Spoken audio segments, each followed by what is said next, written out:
Well, good morning, lovely ladies and gentlemen. Steve Collins coming to you from cloudy San Antonio, Texas, the second most powerful, passionate, purposeful coach and speaker in the world. Goals. You know, we talk a lot about goals with Voice of One Coaching. We talk a lot about goals and dreams and desires and how to achieve at a very high level.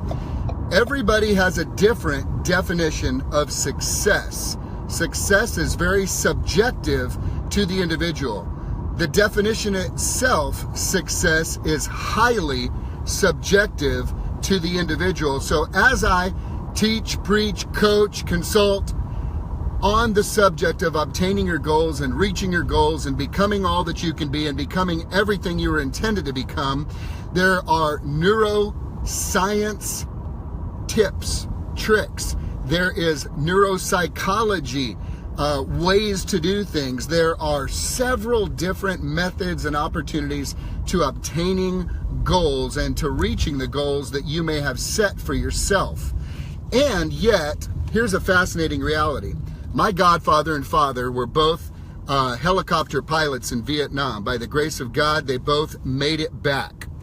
And one of the things I know for a fact, these men were highly decorated heroes in the Vietnam War because of their sacrifice and their willingness to lay their life down for their friends if it came to that. You see, they did not enter without the reality that death was a possibility. Now, here's the thing. I've heard guys say before in the military, and I love it, so you want to die for your country? That's awesome. I'll live for mine.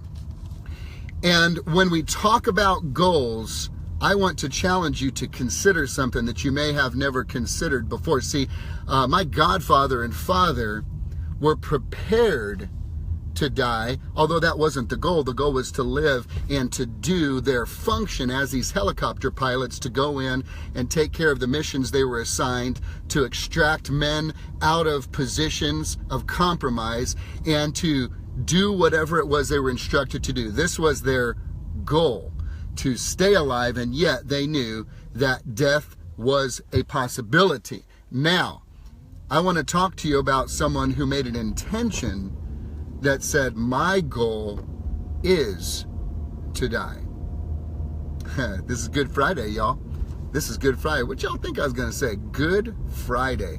This is the day that my greatest hero, my greatest warrior, my greatest example, my most admired individual ever had a goal that was intentionally to die.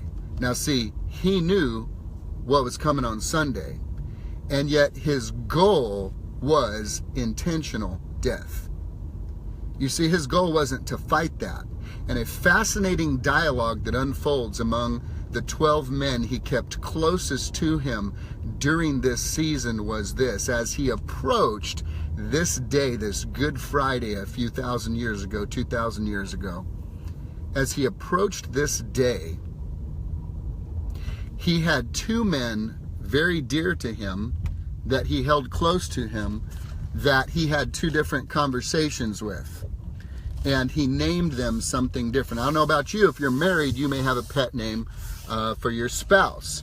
You may have nicknames. I got my kids. Victoria's Tori, Steven Xander, Gabriella's Ella, Adrian is AJ, Josh is, I call him, well, I won't tell you. We have a funny thing. He doesn't like when I call him Jaybird Homeslice, because we laugh about that. Christian is Jojo.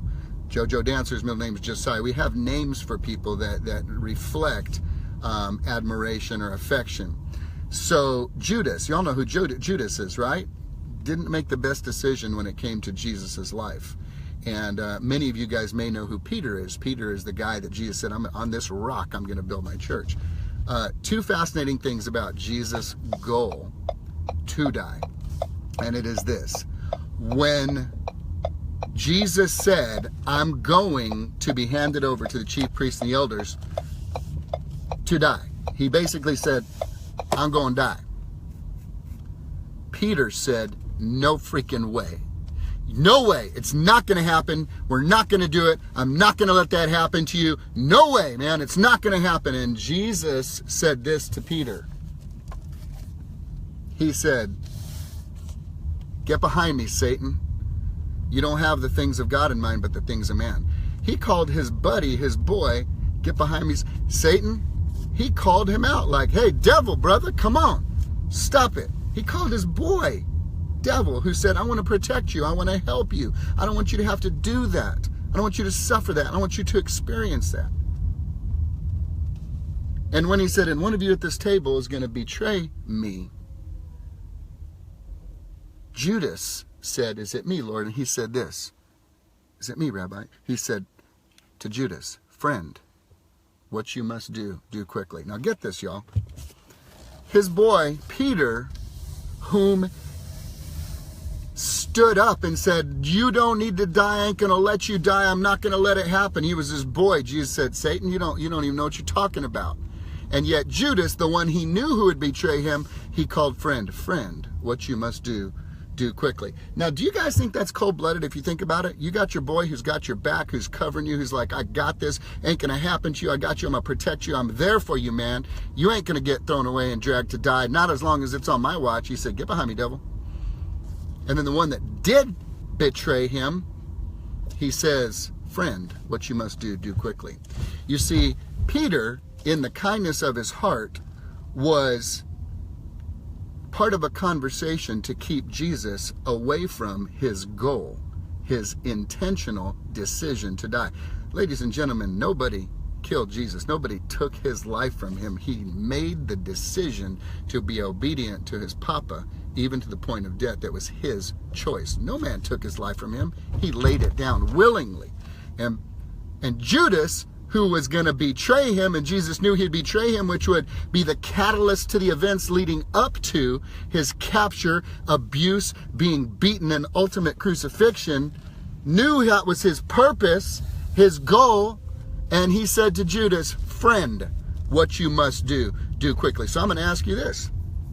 Which of your friends on your goal are you going to have to say, Satan, get behind me, yo? And which of the people, your haters, your crazy folks, the ones that are pushing you, keeping you humble, keeping you broken, keeping you questioning yourself, giving you free market research on what your flaws and blind spots may be, are you calling them friend? Who are you calling friend? And who are you calling Satan? You see, ladies and gentlemen, no man took this man's life. He laid it down freely. I know in the pursuit of your goals and dreams, none of you have the goal to intentionally die. And there was a man, and is a man alive today, who had that very goal, to die. And his best buddy, who said, ain't going to happen, he said, Satan, shut up. And his number one betrayer, he called friend, friend, what you must do, do quickly. Look at who's around you, who is propelling you to your goals. And today, my charge to you would be this. You might want to say thank you to the man who made the decision when he understood that there was nothing we could do in our own behavior to be made worthy to be connected to this amazing God. And he knew that. You know, there's a scripture, I'm going to go gross on y'all right here. Put your fingers in your ears if your kids are watching. Cover their ears so they don't hear this. In the Bible, when the prophets are speaking about our most righteous acts, think of Billy Graham, think of Mother Teresa, think of the most holy people you can think of. I'm just going to break it down in the Greek and the Hebrew for you because it says one thing, but it means another. It says all our righteousness, all our amazing, the very best we can bring to God compared to God's holiness is as filthy rags. Now, when you break down the Greek and the Hebrew, that was the cloths that were used for a woman's monthly cycle. The discarded, dirty, leftover stuff. The most righteous acts of men compared to the holiness of our God are as filthy rags. Get a hold of that. There's nothing we can, you can't be good enough. You can't be good enough. If you could be good enough, then everybody can work their way to heaven just like everybody could work their way to goals and work their way to dreams. You can't do it. That's why it's called a gift that God offers when he says, you can't live the life to be right with me. There's just no way. So my son will live it for you. And there will be a great exchange, a supernatural exchange, that death is the punishment for sin. And I'm going to execute it on him. And as you put your faith in him, a great exchange takes place. Your sin is placed on him and judged in that act. And his righteousness is placed on you by faith and believing in him. And now you are connected and made right with me, because when I see you through the lenses of his sacrifice. And now you and I can connect because of what he did for you. Ladies and gentlemen, I don't know a more amazing man ever. It's my hope that you take time to reflect on this tremendous sacrifice that he made for you and for me. And here's my charge as a coach to you. You have been told Christ died for you. Imagine going into a courtroom. You're guilty of a crime that you did commit that's punishable by death. And as the judge getting ready to slam down the gavel, your best buddy comes in from the back of the courtroom and says, "Stop, Judge, stop, stop, stop. Please stop. I know Steve. I know he can change. I know he can be better. I know he can have a different life. Judge, would you please consider taking me instead of Steve?" And the judge says, "But you didn't do anything. You're innocent." And your friend says, "I know. Please." And the judge says, "Done." They take the cuffs off of you. They put it on your buddy. And your buddy walks off to the electric chamber, to the electric chair, and says, "I believe in you. I know you can start over. I know you can do a better thing. I'm going to take this rap for you." And you are bewildered at how your friend could innocently accept the death penalty that you deserved. That's what happened, ladies and gentlemen. You need to think about that. So my hands are clean. For those of y'all who don't understand that, never heard that, you will never stand before the great throne of grace and say, "I never knew what he did for me." So my charge to you is today, accept with gratitude or reject at your own peril. My hope is that you realize what was done for you, that you accept that by faith and begin a new life. Happy Good Friday, guys.